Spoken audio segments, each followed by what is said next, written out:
Good morning student. आज मैं आपके सामने जब चैप्टर नंबर 2 एक खत की तीसरी वीडियो लेकर हाजिर हुआ हूँ। इस वीडियो में मैं आपको कराऊंगा सबक के अल्फाज मायनी और सवालात के जवाबात।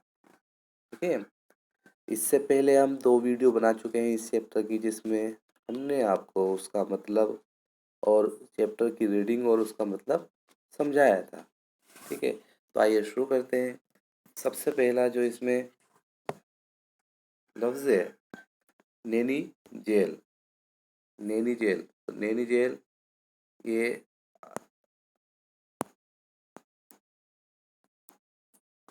ठीक है, इलाहाबाद की एक जेल, ये एक जेल का नाम है। सैयाह, दूसरा अल्फाज है सैयाह, तो इसका मतलब हम लिखेंगे जगह जगह सैर करने वाला। ठीक है, या फिर मुल्कों मुल्कों घूमने वाला। इसमें से आपको जो करना है वो सेकंड आप कर लेना। ठीक है, इसके बाद है इल्म। इल्म का मतलब होता है वाकफियत, मालूमात। आपको इसमें से लिखना है मालूमात। दानिश का मतलब होता है अक्ल, समझ। इसमें से लिखना है अक्ल।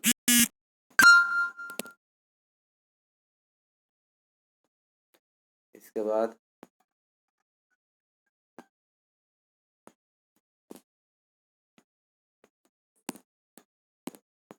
हम आगे बढ़ेंगे। नालंदा विद्यापीठ पुराने ज़माने में एक यूनिवर्सिटी जो पाटलिपुत्र पटना के करीब थी। ठीक है, तो जो है इसको हमें लिखना है, ये पूरा एक ही है, यहाँ से लेकर यहाँ तक पूरा ये एक है। पाटलिपुत्र मौजूदा नाम पटना, पहले जो है पटना का नाम पाटलिपुत्र था। फाजिले कानून, कानून को जानने वाला। इसका मतलब ये लिखेंगे बुद्ध मत, इसका मतलब लिखेंगे बुद्ध मजहब। ठीक है, अब हम आगे बढ़ते हैं।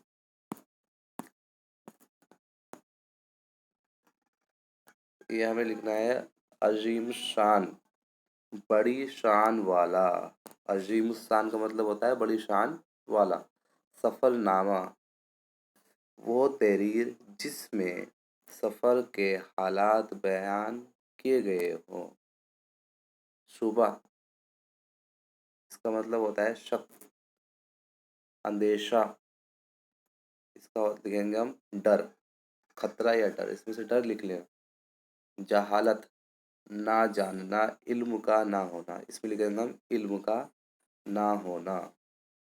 ठीक है, इसके बाद हम लिखेंगे तरस, तो तरस का है रहम। ठीक है, मशअल, मशअल का होता है वो डंडा जिसके एक सिरे पर कपड़ा लपेट कर जलाया जाता है या जलाई जाती है। चिराग, ये यहाँ से लेके पूरा ये ऊपर का भी। ठीक है, ये दोनों जो है लाइन आपको लिखनी है। इसके बाद है इल्म व हिकमत। इल्म व हिकमत का मतलब होता है अक्लमंदी या दानिशमंदी। अक्लमंदी लिखेंगे आप। ठीक है, इसके बाद है गुंजाइश। गुंजाइश का मतलब हमें लिखना है जगह। ठीक है, महदूद, महदूद का मतलब हम लिखेंगे हद के अंदर। बहस व मुबाहसा, बहस व तकरार। जिद्दोजहद, सख्त कोशिश। इस ये अल्फाज मायने होगी जो आपको अपनी पैर नोटबुक में अच्छे राइटिंग में लिखने हैं। इसके बाद हम सवालात की जानिब चलते हैं। ये इसके 6 क्वेश्चन है। आइए शुरू करते हैं फर्स्ट क्वेश्चन से। पंडित जवाहरलाल नेहरू कौन थे? पंडित जवाहरलाल नेहरू कौन थे? तो इसका हम जवाब मैं आपको पीडीएफ फाइल में भेजूंगा, उसमें से आप देखकर आराम से लिख लेना, मगर मैं आपको यहाँ पर जो है सिर्फ बोलकर बता रहा हूँ, तो आप इसको सुनेंगे। पंडित जवाहरलाल नेहरू आज़ाद हिंदुस्तान के पहले वजीर आज़म थे। ठीक है, वजीर आज़म बोलते हैं प्राइम मिनिस्टर को, ठीक है, पीएम जो होता है। पंडित नेहरू ने खत ये खत और किसके नाम और कहाँ से लिखा?